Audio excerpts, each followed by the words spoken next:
नमस्कार सर्वांचं स्वागत आहे आपल्या उत्कर्ष इन्स्टिट्यूटच्या ऑनलाईन लर्निंग प्लॅटफॉर्मवरती.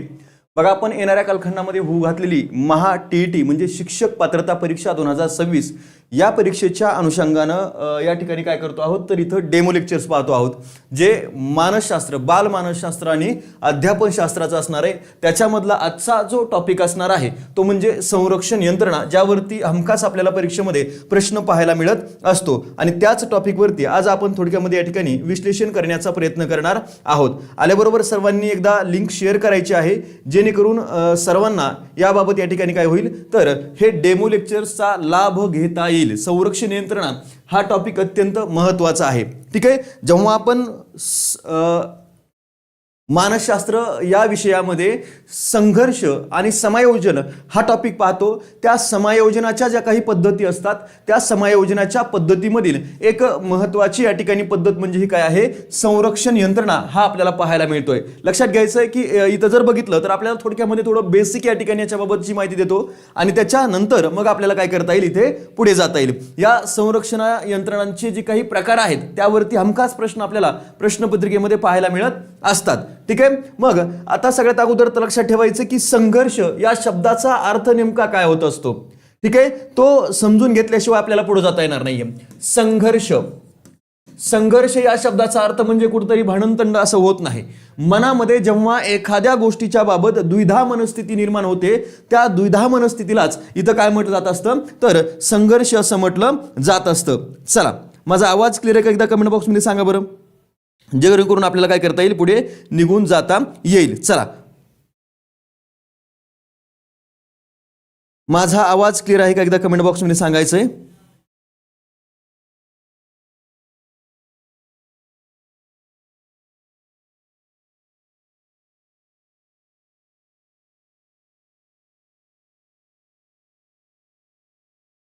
चलो पटपट पटपट एकदा या ठिकाणी कमेंट करायचं तर यस, ऑल क्लिअर आहे. ठीक आहे, चला सर्वांनी एकदा लिंक शेअर करा, जेणेकरून सर्वांनाच या ठिकाणी काय करता येईल, पुढे जाता येईल. ठीक आहे,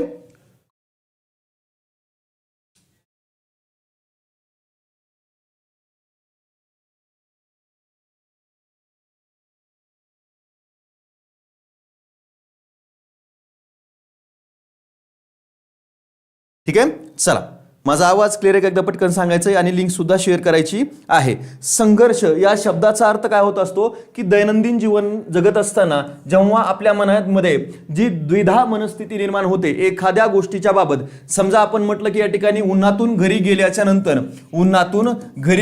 नंतर आपल्या मनामध्ये या ठिकाणी गोष्ट असते, आपल्या समोर दिलं जातं. एक असतं लक्षात ठेवायचं रसना आणि दुसरं असतं ते म्हणजे काय तर इथं असणाऱ्या लक्षात ठेवायचं की या ठिकाणी आपण म्हणूया सरबत. ठीक आहे, सरबत. आता हे दोन्ही गोष्टी या ठिकाणी काय आहेत, आपल्याला घ्यावासे वाटतात. मग नेमकं कोणतं तरी एक घ्यायचंय. अशा परिस्थितीमध्ये मनामध्ये जी काही द्विधावस्था निर्माण झालेली असते त्याला आपण साधारणतः आपल्या सोप्या भाषेमध्ये काय म्हणणार आहोत तर संघर्ष असं म्हणणार आहोत. ठीक आहे, मग तो संघर्ष जर बघितलं सामाजिक जीवनामध्ये सुद्धा आपल्याला विद्यार्थ्यांच्या मनामध्ये होताना पाहायला मिळत असतो आणि संघर्षाचे प्रकार सुद्धा एकंदरीतरित्या या ठिकाणी आपल्याला पाहायला मिळत असतात. मग लक्षात घ्यायचंय की या ठिकाणी संघर्ष जेव्हा आपण पाहतोय, द्विधा मनस्थिती आपण म्हटलं, पण याचे काही प्रकार असतात. ठीक आहे, पहिला मी फक्त तुम्हाला एक ओझरता आढावा देण्याचा प्रयत्न करतोय. मेन मुद्दा आपला कोणता आहे तर लक्षात ठेवायचं या संघर्ष समायोजनाचे जे काही म्हणजे आपण म्हणूया प्रकार आहेत किंवा या ठिकाणी आपण म्हणूया की इथं संरक्षण यंत्रणा आहेत, त्या संरक्षण यंत्रणा आपल्याला पाहिजे. फक्त त्याचं थोडक्यामध्ये बेसिक सांगतो. इथं जे काही मनामध्ये संघर्ष निर्माण झालेला असतो त्या संघर्षाच्या व्यवस्थापनासाठी ज्या पद्धती वापरल्या जातात त्यापैकी एक पद्धत म्हणजे ही संरक्षण यंत्रणा असतात. ठीक आहे, मग लक्षात ठेवायचं की या संघर्षाचे जे प्रकार आपण प्रामुख्याने पाहतो आहोत ते प्रकार जर बघितले तर एक पहिला असतो लक्षात ठेवायचं हवा या ठिकाणी संघर्ष, हवा संघर्ष. मग हवा संघर्ष म्हणजे काय तर दोन्ही गोष्टी या ठिकाणी काय आहेत तर पाहिजे असतात. जसं मी तुम्हाला आता सांगितलं की उन्हातून घरी गेल्याच्या नंतर आपल्या समोर घरचे एक सरबताचा पर्याय ठेवतात आणि दुसरा रसनाचा पर्याय ठेवतात, पण निवड आपल्याला एकाची करायची असते. त्यावेळी आपल्याला दोन्ही गोष्टीपैकी एकाची निवड करायची. तिथं जो निर्माण झालेला संघर्ष आहे तो कसा आहे, हवा स्वरूपाचा संघर्ष आपल्याला पाहायला मिळतो. दुसरा जर बघितला तर या ठिकाणी आपल्याला पाहायला मिळतो हवा नको प्रकारचा संघर्ष. मग हवा नको प्रकारचा संघर्ष. Good evening. ठीक आहे, चला good evening all of you. पटकन सांगायचंय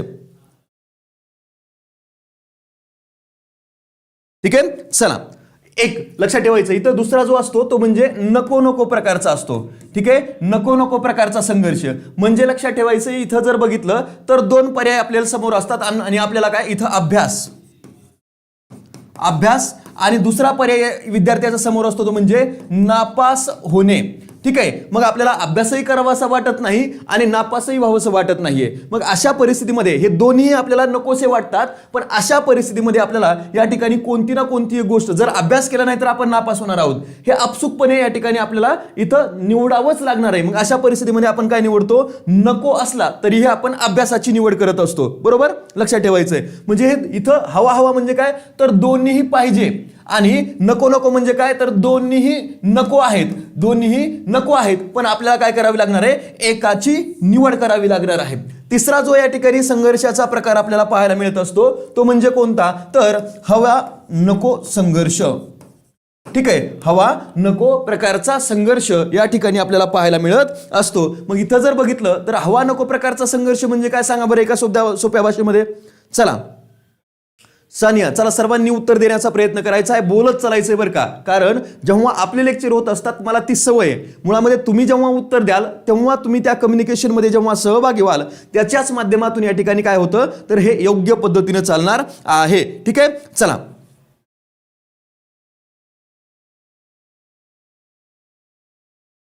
सांगा बरं. आता इथं जर बघितलं तर या ठिकाणी आपण जसं म्हणतो की एकाच नाण्याच्या काय आहेत दोन बाजू आहेत. बरोबर, इथं जर बघा, इथं लक्षात ठेवायचं एकच नाणं कसं तर ब्युटी अँड टॅलेंट याबाबत जेव्हा आपण बोलतो तर हे आपण म्हणतो की या ठिकाणी हे एकत्र नांदू शकत नाहीये. म्हणजेच काय, एका मुलीसोबत आपल्याला लग्न करत असताना आपल्याला एकतर ब्युटी निवडावं लागेल किंवा टॅलेंट निवडावं लागेल. एकाच नाण्याच्या काय आहेत त्या दोन बाजू आहेत. याच्या बाबत या ठिकाणी काय होतं, मग आपल्याला इथं संघर्ष जो निर्माण होतो तो एकाच व्यक्तीचे असतात. ज्याच्यामध्ये टॅलेंट आहे तो ब्युटिफुल नसणार आहे आणि जो ब्युटिफुल आहे तो या ठिकाणी टॅलेंटेड नसणार आहे. मग अशा परिस्थितीमध्ये आपल्याला काय करावं लागणार आहे, तर हवा नको प्रकारचा एक आपल्याला या ठिकाणी हवा आहे, दुसरा आपल्याला नको आहे. कारण आपल्याला काय पाहिजे, ब्युटिफुलही पाहिजे आणि या ठिकाणी काय टॅलेंटही पाहिजे. मग अशा परिस्थितीमध्ये काय होतं, आपल्याला काहीतरी एकच मिळतं. तशा प्रकारचा जो काही संघर्ष निर्माण झालेला असतो तो म्हणजे इथं हवा नको प्रकारचा संघर्ष या ठिकाणी पाहायला मिळतो आहे. हे प्रामुख्याने काय करायचंय, लक्षात ठेवायचं. आणि हे जे काही संघर्ष निर्माण झालेले असतात त्या संघर्षाच्या समायोजनासाठी ज्या पद्धती वापरल्या जातात त्या पद्धतींमधली एक पद्धत म्हणजे कोणती, तर लक्षात ठेवायचं ते म्हणजे संरक्षण यंत्रणा. ठीक आहे, संरक्षण यंत्रणा काय सांगतात रे, तर स्वतःचा बचाव करणं. बरोबर, स्वतःचा बचाव करण्याच्या ज्या काही पद्धती असतात त्यांना आपण काय म्हणत असतो, संरक्षण यंत्रणा असं म्हणत असतो. हे प्रामुख्याने काय करायचं तुम्हाला लक्षात घ्यायचं आहे. बरोबर, महाटीटी उत्कर्ष इन्स्टिट्यूटची बॅच आहे, लक्षात ठेवायचंय 16 फेब्रुवारी पासून बॅच या ठिकाणी सुरू होते. बॅच मध्ये ऑनलाईन पद्धतीने लेक्चर सुरू होत आहेत. ते या ठिकाणी काय करायचंय, तर इथं जॉईन करून घेऊ शकता. तुमचे जवळचे कोणी तयारी करत असेल त्यांच्यापर्यंतही माहिती पोहोचवा आणि लवकरात लवकर या ठिकाणी बॅच जॉईन करून घ्या. याची फीज 1499 पेपर 1, पेपर 2 ची 1499 आणि 1999 याच्यामध्ये सगळे विषय असणार आहेत. 3 भाषा विषय याच्यामध्ये घेतले जातील, त्याच्यापैकी 2 तुम्ही निवडू शकता. ठीक आहे, मराठी, हिंदी, इंग्रजी, याचबरोबर या ठिकाणी गणित बुद्धिमत्ता पेपर 1, पेपर 2 साठी पण जे सायन्स विज्ञान घेतात त्यांच्यासाठी सुद्धा असणार आहे. परिसर अभ्यास आहे, सामाजिक शास्त्र, हे सगळे विषय याच्यामध्ये घेतले जातील. ठीक आहे, चला ही पूर्ण टीम आहे.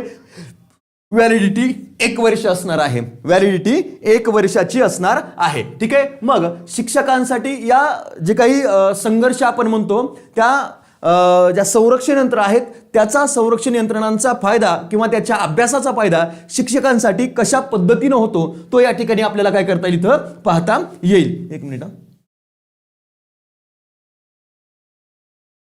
एकच मिनिट.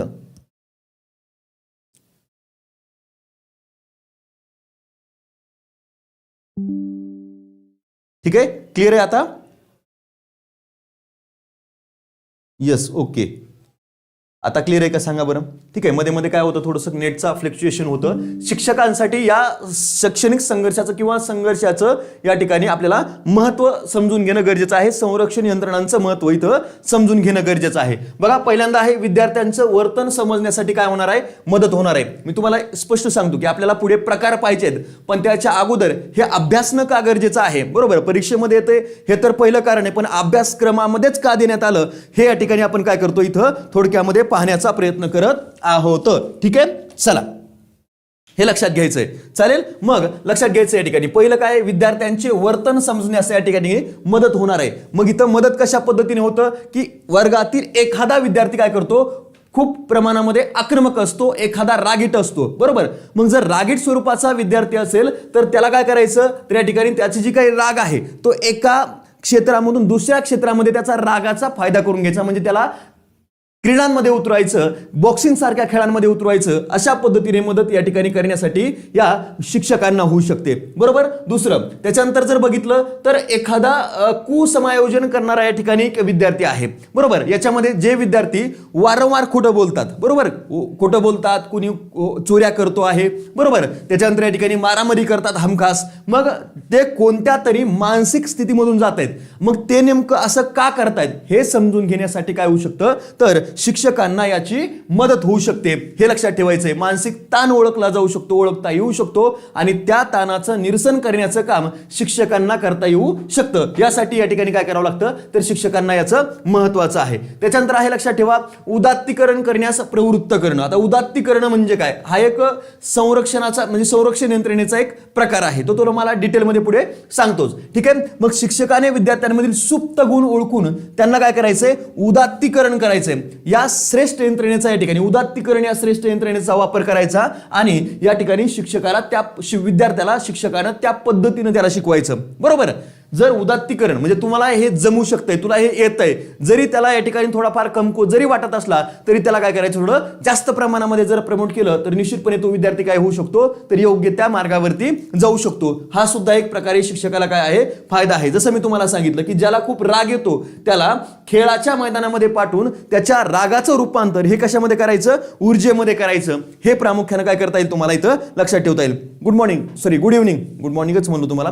ठीक आहे, त्याच्यानंतर आहे सहानुभूतीपूर्ण दृष्टिकोन. ठीक आहे, हे थोडंसं स्पेलिंग इथं मिस्टेक आहे. सहानुभूतीपूर्ण दृष्टिकोन. जेव्हा शिक्षकाला कळतं की विद्यार्थ्यांचे चुकीचे वागणे हे केवळ खोडसाळपणा नाही, तो जे काही करतोय तो काही मुद्दामून करत नाहीये किंवा त्याचा या ठिकाणी हा खोडसाळपणा त्याचा स्वभाव नाहीये, मग ती या ठिकाणी काय आहे, एक प्रकारची संरक्षण यंत्रणा आहे. तेव्हा शिक्षक त्याला काय करतो, शिक्षा करण्याऐवजी योग्य त्या मार्गावरती या ठिकाणी इथं मार्ग दाखवू शकतो. त्याचं समुपदेशन काउन्सिलिंग करून त्याला योग्य तो मार्ग दाखवू शकतो. अशा प्रकारचे या ठिकाणी काय येतं, हे शिक्षकासाठीचे फायदे आहेत, कारण तुम्हाला अभ्यासक्रमामध्ये या कारणाने दिलेले आहेत. ठीक आहे, मग आता पुढे या ठिकाणी जर बघितलं तर तुम्हाला पाहायला मिळेल या मानसशास्त्रामध्ये याची संकल्पना कशी आलेली आहे, बरोबर, या संरक्षण यंत्रणांची. ठीक आहे, याची थोडक्यामध्ये जर व्याख्या म्हटलं तर बघा इथं तुम्हाला या ठिकाणी पाहिलं, आपल्या मनात निर्माण होणारा ताणतणाव, त्याच्यानंतर नैराश्य किंवा न्यूनगंड जो निर्माण होतो बालकांच्या मनांमध्ये बऱ्याच वेळा अशा प्रकारची या ठिकाणी काय होत असतं,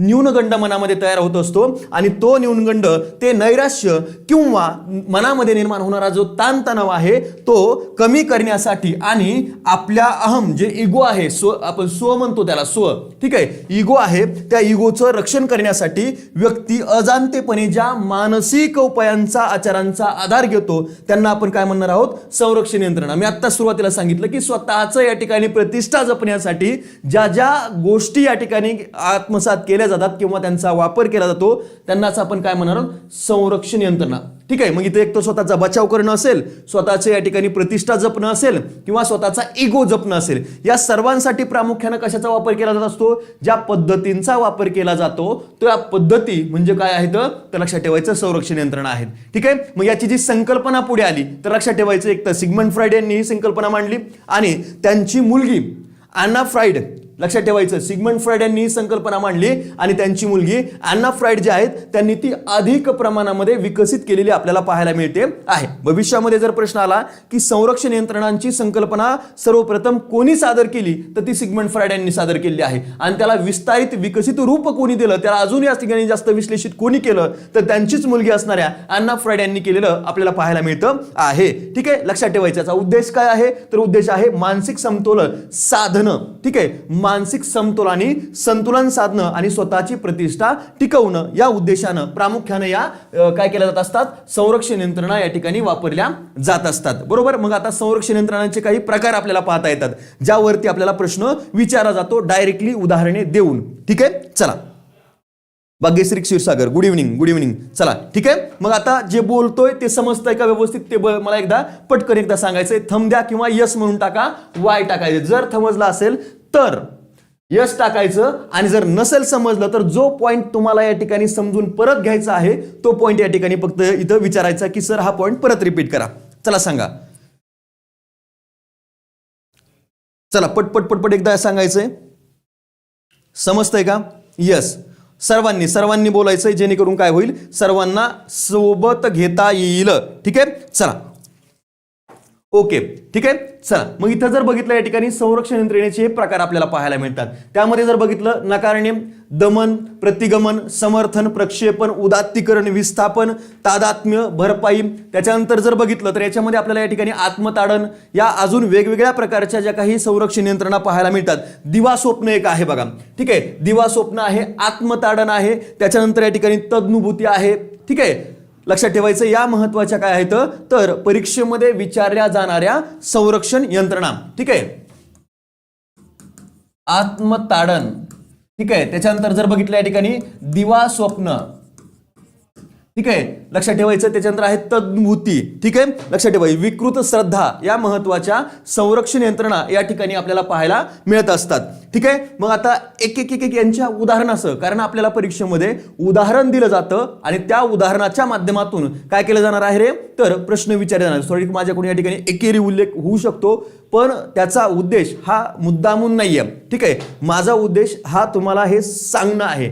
ज्या शब्दावरती जर नियंत्रण करायला गेलो तर 100% या ठिकाणी काय होतं तरी हे पॉइंट मिस होऊ शकतात. त्यामुळे मी सुरुवातीलाच दिलगिरी व्यक्त करेल की तुम्ही होणारे शिक्षक आहात, त्यामुळं तुमच्यासोबत जो उल्लेख आहे तो या ठिकाणी आदरण व्हायला पाहिजे, पण एकेरी जो होईल तो तुमच्यासाठी नसेल एवढंच या ठिकाणी तुम्हाला स्पष्टपणे सांगतो. ठीक आहे. लक्षात घ्या. मग आता एक एक आपल्याला पाहता येईल. ती आहे लक्षात ठेवायचं पहिली म्हणजे समर्थन. ठीक आहे.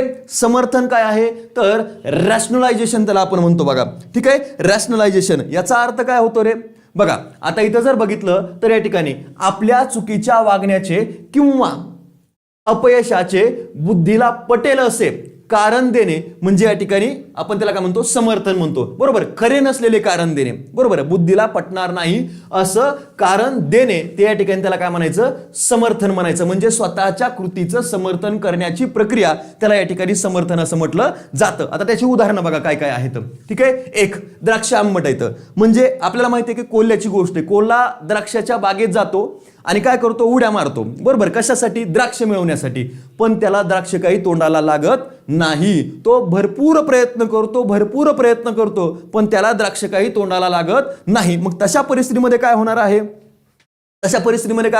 त्याला ते अपयश आलेले, पण अपयश स्वतःच आलं हे मान्यच करायचं नाहीये. मग अशा परिस्थितीमध्ये काय करायचं की काहीतरी कारण द्यायचं जे पटवू शकतं पण ते खरं नाहीये.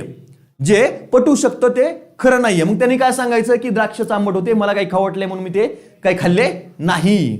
बरोबर. अशा प्रकारचं या ठिकाणी त्याला सांगायचं. खरं तर त्यानं प्रयत्न केला होता, त्याला त्याच्यामध्ये यश आलं नाही, पण त्यानं काय सांगितलं द्राक्ष आंबट होते. ठीक आहे. दुसरी गोष्ट पुन्हा परीक्षेत नापास झाल्यावर मला पास व्हायचेच नव्हतं, मी अभ्यासच त्यासाठी केला नव्हता असं सांगत सुटणं याला म्हणायचं या ठिकाणी काय तर समर्थन. म्हणजे स्वतःच्या चुकीच्या कृतीचं समर्थन करण्याची जी काही प्रक्रिया आहे त्यालाच आपण काय म्हणतो या ठिकाणी रॅशनलायझेशन. शब्द प्रामुख्याने इंग्लिश मधले शब्द लक्षात ठेवा बरं का.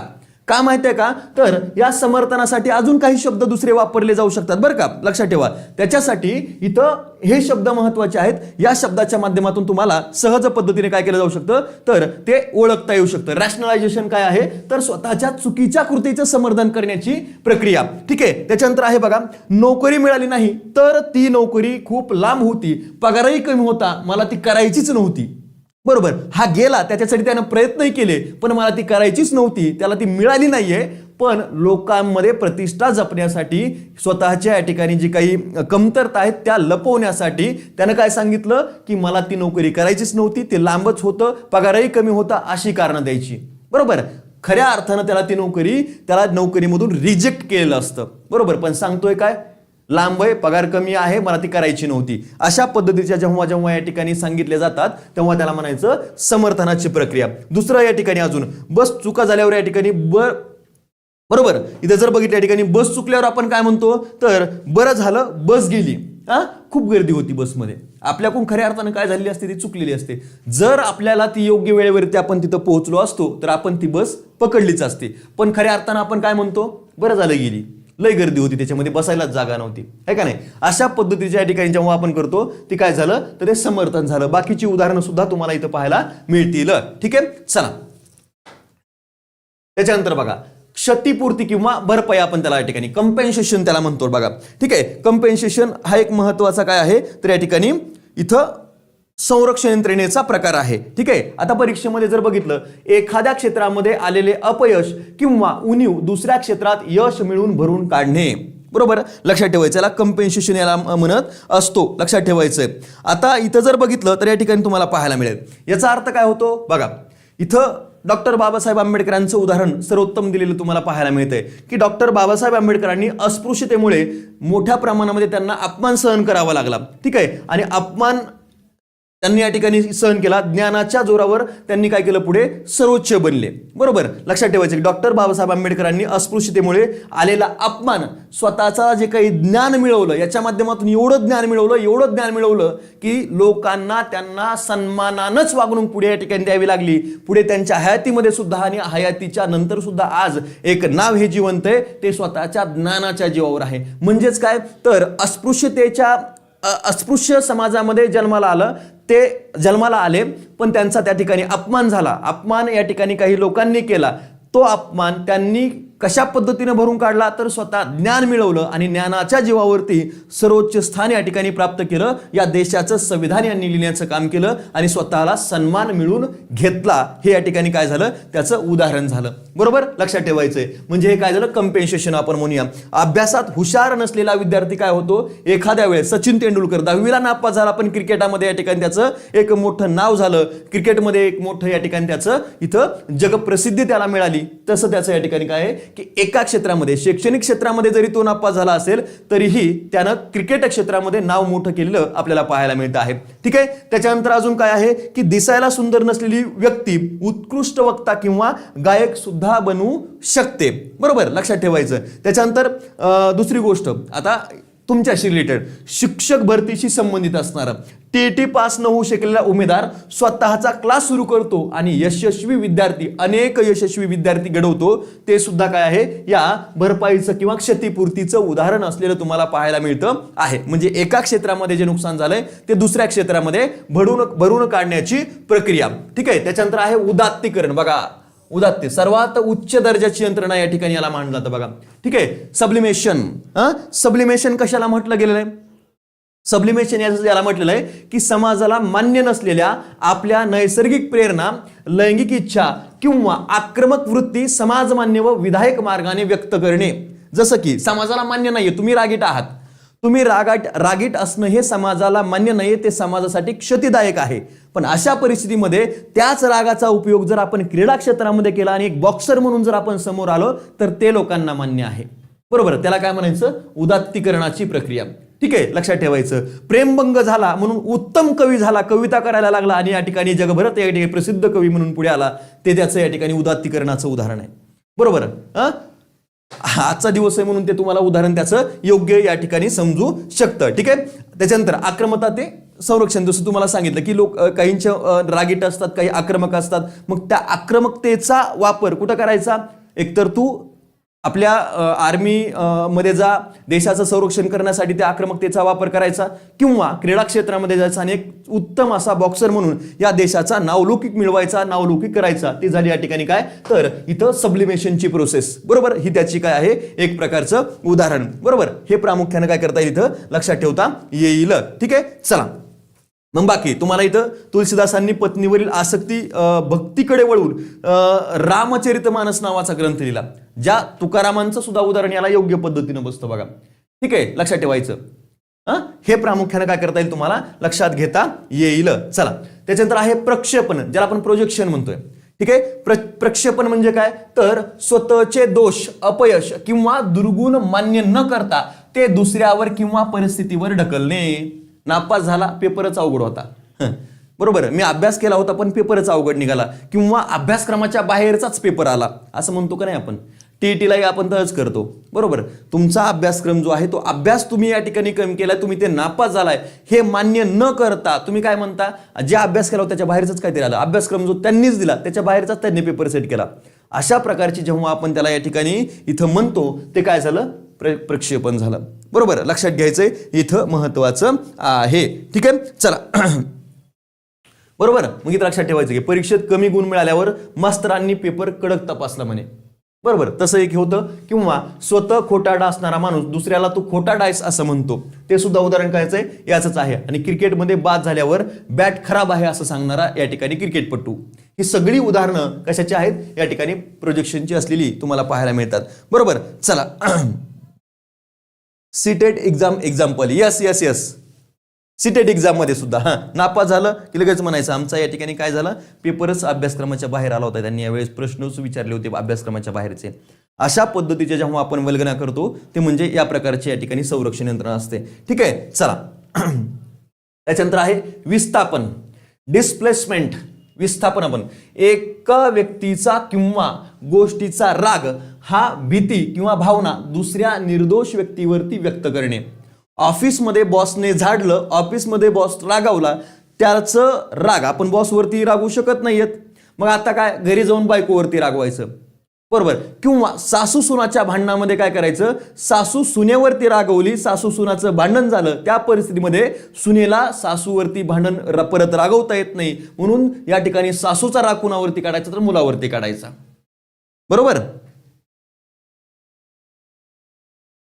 पण सीटेट खरंच हार्ड होता, हा ते तसंच म्हणायचं, तीच या ठिकाणी काय झाली, त्याचं उदाहरण झालेलं योग्य तुम्हाला पाहायला मिळेल, बरोबर. चला, मग हे लक्षात ठेवायचं की विस्थापन काय आहे, एकाचा राग दुसऱ्यावर काढण्याची प्रक्रिया. मग त्यामध्ये जर बघितलं शाळेतील विस्थापन कसं आहे, शाळेत मुख्याध्यापकांनी रागावलेले असताना शिक्षकांनी येऊन मुलांना मारायचं, बरोबर आहे का नाही, तशा प्रकारच्या ठिकाणी मुलावर ओरडणे. दुसरं आहे ऑफिस ते घर. ऑफिस मधला बॉस रागवला, काम केलं नाही म्हणून रागवला, त्याचा राग घरी येऊन बायकोवर काढला. ऑफिस ते घर. सासू सुनवाद आणि या ठिकाणी विद्यार्थी शिक्षकवाद. शिक्षकांनी मारला म्हणून विद्यार्थ्याने वही फाडणं किंवा भिंतीवर लाथा मारण्याची प्रक्रिया, त्यालाच या ठिकाणी काय म्हणलं जातं, विस्थापन म्हणलं जातं. बघा, ठीक आहे, लक्षात ठेवायचंय. कळतंय, जवळ असंच पद्धती नाही ना, ते अशाच पद्धतीनं असतं ना. ठीक आहे, मग हे झालं या ठिकाणी. आणि या हे लक्षात घ्या, तुम्हाला परीक्षेमध्ये कसे प्रश्न विचारले जातात, तर हीच उदाहरणं दिली जातात, आहे का नाही, ही उदाहरणं दिली जातात आणि त्या उदाहरणांच्या आधारे तुम्हाला विचारलं जातं. आता समजा तुम्हाला परीक्षेमध्ये की शाळेत मुख्याध्यापक शिक्षकावरती रागवले असतात, शिक्षकांनी वर्गात येऊन मुलावर ओरडले, मग अशा परिस्थितीमध्ये या ठिकाणी कोणती संरक्षण यंत्रणा वापरलेली आहे अशा परिस्थितीमध्ये, मग तू कोणती असेल तरी विस्थापन, एकाचा राग दुसऱ्यावर काढण्याची प्रक्रिया, है का नाही, बरोबर. चला, त्याच्यानंतर जर बघितलं तादात्म्य आहे. तादात्म्य म्हणजे काय, तर लक्षात ठेवायचं की स्वतःचे महत्व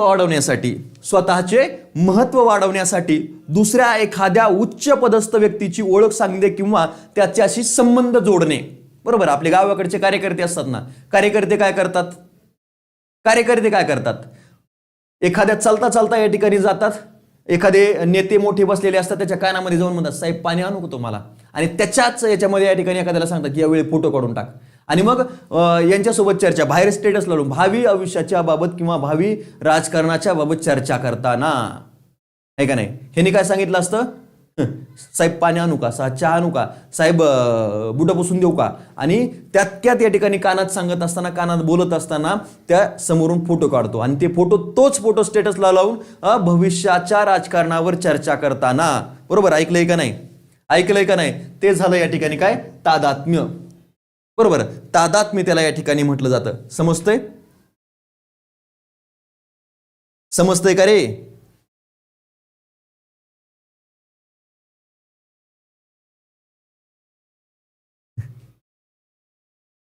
अशाच पद्धतीने असताना कार्यकर्ते कसे करतात, याच पद्धतीच्या संरक्षण यंत्रणांचा वापर करतात. का, स्वतःचा सन्मान वाढून घ्यायचा आहे ना, स्वतःचं महत्व वाढून घ्यायचं आहे समाजामध्ये, पण समाजाला सगळ्याला माहित असतं ना की नेमकं काय विषय आहे. तर ठीक आहे, तर ही या ठिकाणी काय आहे, तर बघा, स्वतःचे महत्व वाढवण्यासाठी किंवा उणीव झाकण्यासाठी एखाद्या थोर व्यक्तीशी, संस्थेशी किंवा गटाची स्वतःचे नाव जोडणे, त्याचं उदाहरण एक झालं, माझे काका आमदार आहेत असे सांगून स्वतःचा प्रभाव पाडणे. आणि दुसरं, छत्रपती शिवाजी महाराजांचा चित्रपट पाहून आल्यानंतर स्वतःला छत्रपती शिवाजी महाराजांचा मावळा म्हणून या ठिकाणी घेणं. बरोबर, दाढी वाढवणं, दाढी लांबपर्यंत वाढवणे, महाराजांसारखी दाढी वाढवणं आणि मावळा म्हणून या ठिकाणी घेणं.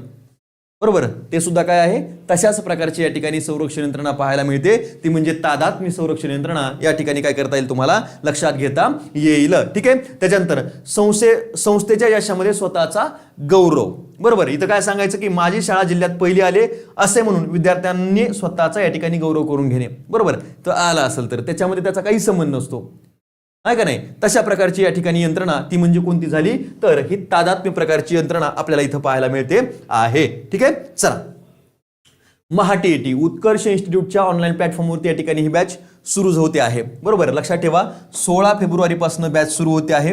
ज्यांनी अजूनही जॉईन केलेली नसेल त्यांनी निश्चितपणे जॉईन करून घ्या. ही सगळी टीम इथं जर बघितलं या ठिकाणी वैजनाथ देंडुळे सर आहेत, भोसले सर आहेत, गणेश सर, मी स्वतः आहे, चौरे सर आहेत, प्रसाद सर, रतन सर जर बघितलं या ठिकाणी तुम्हाला पाहायला मिळेल की मॅथ्सचा आणि भूमितीचा पोर्शन घेतात. त्याच्यामध्ये मॅथ्सची जबाबदारी काही प्रमाणामध्ये प्रसाद सरांकडे आणि भूमितीची पूर्णपणे आणि मॅथ्सची काही जबाबदारी या ठिकाणी रतन सरांकडे असेल. चौरे सर स्वतः मराठी हा विषय घेतात, मी सामाजिक शास्त्र आणि परिसर अभ्यास मधले काही विषय घेतो आणि मानसशास्त्राची विषयाची जबाबदारी ही माझ्याकडे असणार आहे. त्याच्यानंतर जर बघितलं तर या ठिकाणी गणेश सर तुम्हाला माहिती आहे सायन्स आणि परिसर अभ्यास मधला काही पोर्शन घेतात. भोसले सर जर बघितलं तर मानसशास्त्रामधला काही पोर्शन घेतील आणि या ठिकाणी वैजनाथ सर हे इथं तुम्हाला पाहायला मिळते या ठिकाणी इंग्लिश हा विषय घेतील. आता इथं जर बघितलं तर हिंदी हा विषय कृष्णा सर असणार आहे. ठीक आहे, हिंदी हा विषय घेण्यासाठी आपण काय करतोय तर कृष्णा सर म्हणून प्रॉपर ज्यांचा हिंदी व्याकरणाचा जबरदस्त अभ्यास आहे त्यांनाच आपण या ठिकाणी काय केलं इथं अपॉइंट केलेलं आहे. ठीक आहे, त्यांचे लेक्चर सुद्धा डेमो लेक्चर्स तुम्हाला इथं पाहायला मिळतील. त्याच्यानंतर तुम्ही काय करू शकता तर या ठिकाणी हे जॉईन करून घेऊ शकता. ठीक आहे, मानसशास्त्र मी स्वतःच घेणार आहे, आणि भोसले सर त्यातला काही पोर्शन घेतील. बरोबर, लक्षात ठेवायचं. त्यामुळं भोसले सर हे स्वतः शिक्षक आहेत, मागच्या शिक्षक भरतीमध्ये जिल्हा परिषद शिक्षक म्हणून त्या ठिकाणी जॉईन झालेले तुम्हाला पाहायला मिळतात. ठीक आहे. चला, जालना जिल्हा परिषदला. ठीक आहे, आणि बाकीचे सगळे लेक्चर्स तुम्हाला या ठिकाणी डेमो लेक्चर्स आपल्या चॅनलवरती पाहायला मिळतीलच. ठीक आहे, अगदी भोसले सरांचं सुद्धा आहे, पण त्यांचे विषयाचे सुद्धा तुम्हाला लवकरच इथं उपलब्ध करून दिले जातील. ठीक आहे, मग अशा पद्धतीने या ठिकाणी इथं महत्त्वाच्या संरक्षण यंत्रणा सगळ्या पाहिलेल्या नाहीत. तुम्हाला सर सगळेचे सगळे झाले का तर नाही, सगळ्या पाहिलेल्या नाहीत, त्यातल्या काही संरक्षण यंत्रणा आपण या ठिकाणी घेतलेल्या आहेत. बरोबर, तुर्तास एवढंच, कारण हे डेमो लेक्चर्स होतं. आपण याला डिटेलमध्ये पुन्हा एकदा बॅचमध्ये पाहणार आहोत. डेमो लेक्चरच्या माध्यमातून आपण काय करत असतो तर मास्तराला शिकवता येतंय का हे पाहणं, त्याची या ठिकाणी काय असते तर ही म्हणजे त्याचं आपण कसोटी म्हणूया. ठीक आहे. चला, मग आजच्या या सेशनच्या माध्यमातून शिष्य सेवेला विराम. सगळे विषय सामाजिक शास्त्र, परिसर अभ्यास, गणित भूमिती बुद्धिमत्ताच म्हणलो, मराठी, इंग्रजी, बालमानसशास्त्र, सामान्य विज्ञान आणि हिंदी हे सगळे विषय याच्यामध्ये काय केले जाणार आहेत इन्क्लूड असणार आहेत, हिंदी सहित. ठीक आहे, बऱ्याच जणांना आता हिंदी सोपा वाटतो इंग्लिशपेक्षा, त्या कारणानं या ठिकाणी हिंदीचा प्रॉपर उत्तर भारतातला या ठिकाणी माणूस आपण याच्यासाठी बोलवलेले आहेत, ज्यांनी हिंदी व्याकरणामध्येच त्यांचं पूर्णपणे शिक्षण झालेलं आहे. हिंदी हा विषय त्यांचा होता PG साठीचा. ठीक आहे, त्यामुळं हाच विषय त्यांना आपण काय करणार आहोत इथं देणार आहोत. ठीक आहे, थांबूया आपण या ठिकाणी. Thank you so much. All the best all of you.